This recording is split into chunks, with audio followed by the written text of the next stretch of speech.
You know those cheapy plastic dolls that you can get at craft stores that you can knit or crochet elaborate dresses for? Popular with grannies. My mom received one of these dolls with a purple and white dress from an elderly neighbor lady not long before the lady passed away. My mom had a blue armchair in her bedroom and had the doll sitting on it. She always kept the door open. Every time I would pass her room, the doll would turn its head to look at me. My nephew, who is not much younger than me, experienced the same thing. I had nightmares about that doll. I just hated it. Eventually, my mom gave it away and I was beyond relieved.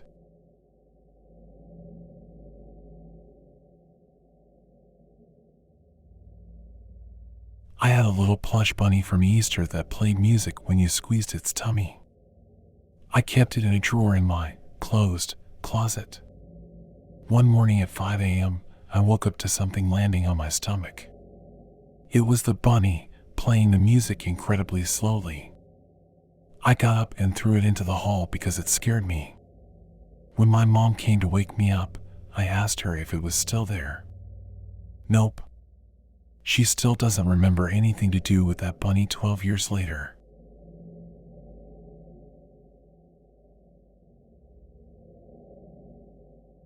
When I was younger, about 10 to 12 years, I remember my mom had two Minnie and Mickey Mouse toys. They were as tall as a 5-year-old child, so for a toy they were quite big. A friend of my grandma gave them to my mom, and then she gave them to me.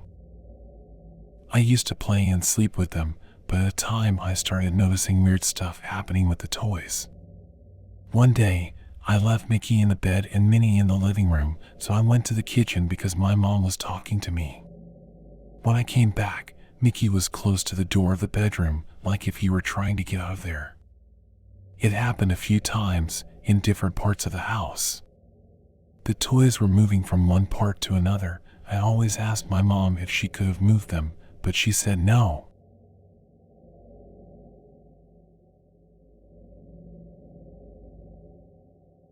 When I was about 8, I was obsessed with robot dogs and cats, etc. But on my 9th birthday, we went to the toy shop and there was a mini robot that had games in his tummy screen. He would talk back to you, really basic stuff. He would do dances and you could plug him into the computer to give him commands. I thought he was amazing. IRV, I think it was called. Anyway, in the middle of the night my mom was woken up by someone yelling out. She came in to check on me and my siblings. She went back to bed. She kept listening out for it. Then again, hello? Is anybody there? Mom was getting creeped out by now. She checked on us all again and still we were all sleeping. Hello? Is anybody there? She woke me up and turned on the light. She was freaking out. We both looked around for the source of this creepy carry. Then we found IRV dancing around under some of my other toys wanting to play.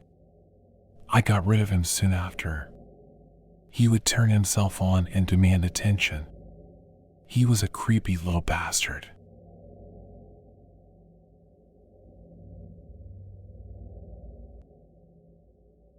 When I was like 7 or 8, my dad gave me a Madame Alexander doll, which started my love of beautiful porcelain dolls. My mom's boyfriend learned this and got me a cheap porcelain doll for Christmas. It had one of those wind-up things on the back and would play Sweet Child of Mine. I liked it at first until in the middle of the night it would just start playing. By itself.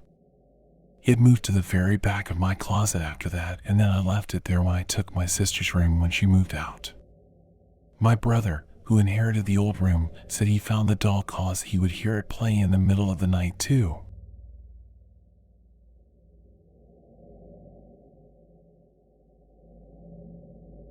My mother used to have this doll that she kept next to her bed. I'm sure it used to be cute, but at the time it looked like it came from the island of dolls. This doll had one of those strings that you would pull and it emitted adorable girly giggles and squeals. except the speaker in it was mildly busted, and the sound was slowed to a terrifying and guttural hiya followed by a banshee-esque shriek. Once started, it wouldn't shut up even after I removed the batteries. Every time you looked at it, it would never be in quite the same place as it was before.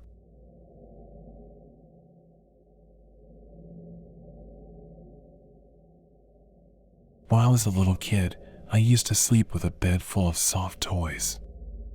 I had my large bears and Noah, the awesome polar bear that has never left my side since I got him. I fell asleep after a few hours, but something woke me up after my mom had gone to bed. It was very early in the morning, 1 a.m. or 2 a.m., and I could hear something. I stayed very still and listened. Then I felt it. One of my soft toys climbed over me and slid off the side of the bed and onto the floor with a thud. I tried to catch it moving, but it was just standing next to my bed. It was a floppy toy bear, so it couldn't stand on its own. I grabbed it and asked it what it was doing. It didn't say anything or move. I dumped it back on the bed and fell back to sleep after a while. I made sure all the dolls and soft toys apart from Noah left my room after that. I've tried to rationalize it since then. I was still pretty young when it happened, under 10, but I remember it so clearly. I was not dreaming. I know I wasn't.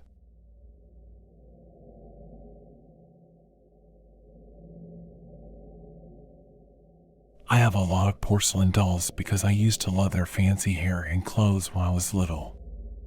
I don't usually find them all that creepy. They're very pretty. I had those ones with eyelashes that you could tilt back and their eyelids would close like they were sleeping. There was this one doll that would just close its eyes without me moving it. All the others stood in the same place, would have their eyes open, but this particular one would just close its eyes as you watched. Sometimes they stayed closed and sometimes it was like blinking. It was probably just something wrong with the eyes, but it creeped me out.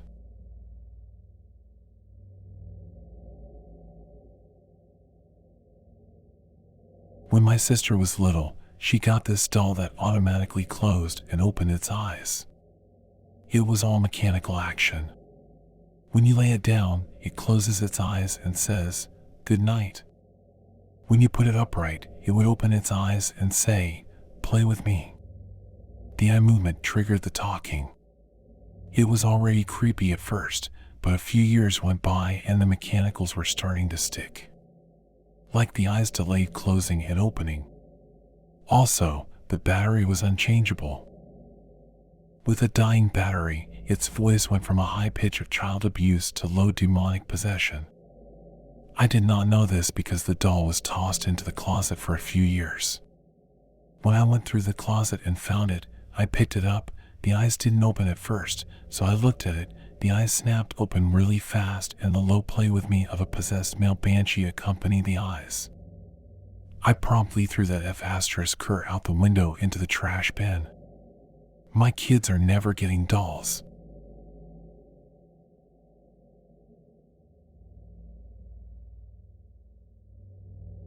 I had a toy that was dangerous to my mental health.